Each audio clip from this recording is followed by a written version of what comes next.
हमारे साथ बातचीत करने के लिए भाजपा विधायक दुर्गेश्वर लाल जी हैं, उनसे बातचीत करेंगे। सर, बहुत-बहुत स्वागत है आपका चैनल पर। धन्यवाद आपका। जिस तरह से सर जीएसटी की दरों पर जो है राहत देने का काम किया है, कुछ स्लैब भी ऐसे हैं जिनसे जो है जीएसटी की स्लैब से बाहर कर दिया है और राहत देने के काम की है। क्या माना जाए कि प्रधानमंत्री ने जिसकी घोषणा 15 अगस्त पर जो है की थी, ये वही तोहफ़ा माना जा रहा है जनता के लिए? देखिए, मैं सबसे पहले पूरे देशवासियों को बधाई देता हूँ और धन्यवाद करता हूँ स्पेशली हमारे देश के यशस्वी प्रधानमंत्री आदरणीय नरेंद्र मोदी जी का, कि उन्होंने जो कहा वो किया। उन्होंने कहा कि हम जो है देश में एक समान नागरिकता कानून लाने की बात की है कि हर आदमी एक जैसा हो। और आज जब 2025 में जब 15 अगस्त के दिन जो है हमारे देश के प्रधानमंत्री जी ने लाल किले से ये ऐलान किया कि कुछ बड़ा होने वाला है। इससे बड़ा क्या हो सकता है कि जो गरीब व्यक्ति है, एक कमज़ोर वर्ग का व्यक्ति है, उसके लिए जो रोज़मर्रा की ज़िंदगी की है, जैसे दूध, पनीर, बटर, तमाम चीज़ें जो हम डेली यूज़ आइटम्स हैं, मोर देन मुझे लगता है 175 से भी ज़्यादा ऐसी आइटम्स होगी जिन पे या तो जीएसटी शून्य कर दिया या अप टू 5% किया गया। तो जो स्लैब था आपका 12 टू 28, उसको ख़त्म करके आपको 2 स्लैब रखा गया, 5 से 18। और इससे एक फ़ायदा ये होने वाला कि जो गरीब व्यक्ति है, जिसको रोज़मर्रा की ज़िंदगी के लिए एक कहावत है, डेली कुआँ खोदो और पानी पियो।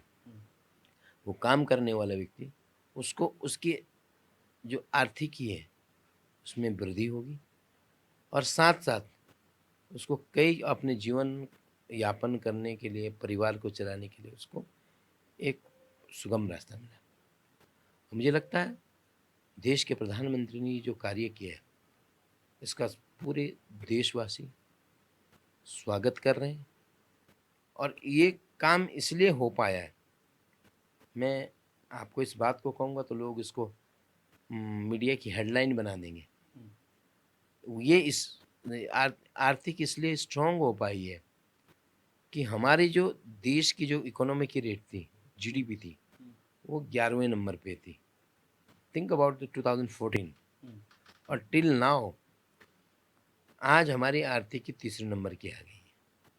तो कितना ड्यूरेशन है, कितना वर्क हुआ, ये कहीं न कहीं देश के प्रधानमंत्री जी का अपने देश के प्रति, लोगों के प्रति समर्पण है। प्रधानमंत्री जी द्वारा जो कदम उठाया गया, ये लोगों के लिए एक वरदान साबित होगा, ऐसा मैं मानता हूँ।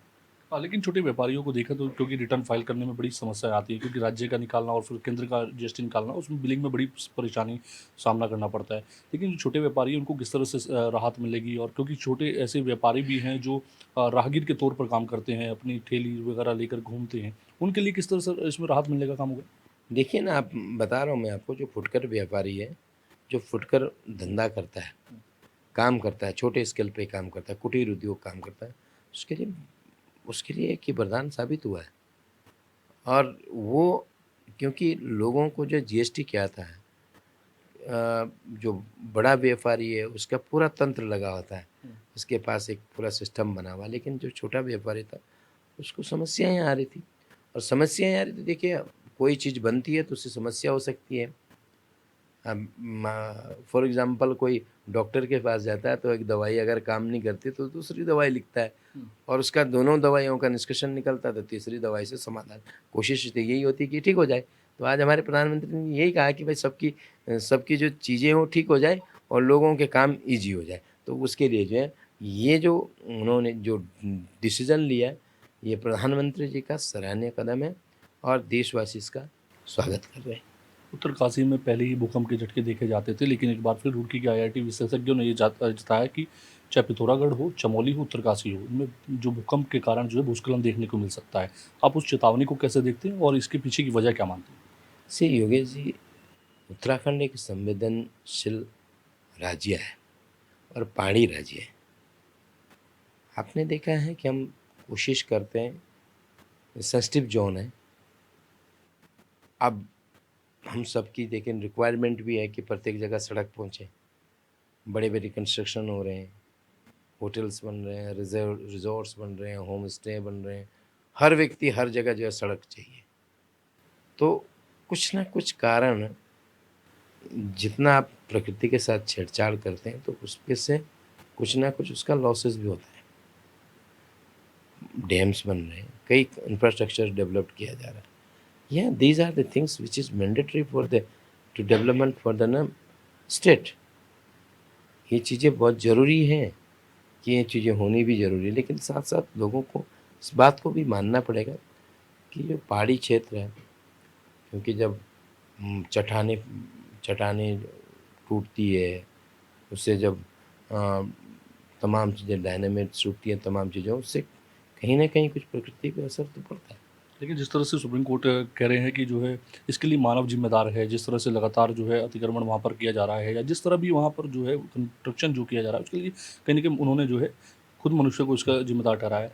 आप क्या उसकी उस बात को सही मानते हैं? ऐसी कोर्ट अगर कुछ बात कह रहा है, वो वो सम्मानित माननीय कोर्ट है, ठीक है। हम न्यायालय की उन तमाम चीज़ों का सम्मान करते हैं, लेकिन कई सारी चीज़ें हैं, अगर कुछ चीज़ें खराब हो रही है, बिगड़ रही है, तो उसका जिम्मेदार तो मानव ही है। भाई जहाँ चीज़ें आप देखिए, शहर में इतना ट्रैफिक बढ़ रहा है।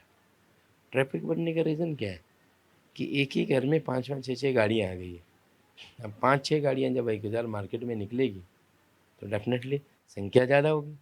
Similarly when we are going to we are crossing the limits, तो वो चीज़ें जो है डेफ़िनेटली उसका जो है रिज़ल्ट नेगेटिव निकलता है। लेकिन मुझे लगता है कि हम लोगों की हर मानव की भी ज़िम्मेदारी है, इंसान की ज़िम्मेदारी है कि कुछ चीज़ों पे पहाड़ी क्षेत्र होने के नाते हम तो थोड़ा सेंसिटिव ज़ोन के मद्देनज़र रखते हुए अपने कामों को करें।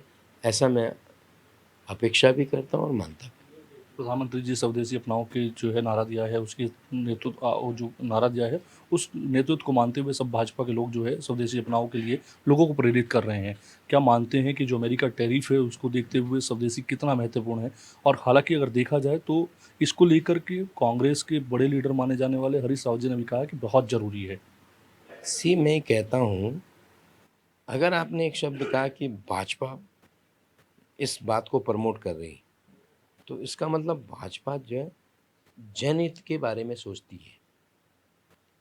ये तो बात तो हर व्यक्ति ने सोचना चाहिए कि आप स्वदेशी अपनाओ, विदेशी को थोड़ा तिरस्कार करो। भाई स्वदेशी अपनाओगे तो हमारे जो कुटीर उद्योग है, आप हथकरघा वाला है, आपके जो छोटे लेवल पे काम करता है ना? महिला समूह है, तो उन लोगों को रोज़गार मिलेगा, उन लोगों के प्रोडक्ट्स बिकेंगे, हम उनको जो अपने घरों में यूटिलाइज़ करेंगे, तो डेफ़िनेटली भाई मोदी जी दिल्ली में बैठ के देश की जो है परिक्रमा करते हैं, पूरे विश्व की परिक्रमा करते हैं, उन तमाम चीज़ों को देखते हैं कि मेरा भारत कैसा होना चाहिए। तो उन्होंने उस बात की चिंता करी और ये चिंता हम सब ने करनी चाहिए। एक आम जनमानस भी हो, चाहे नेता हो, चाहे अधिकारी हो, चाहे देखो आप सम्मानित पत्रकार बंधु हैं, ये हम सबकी ज़िम्मेदारी बनती है कि देश हित में, प्रदेश हित में हमको ये कदम उठाना चाहिए।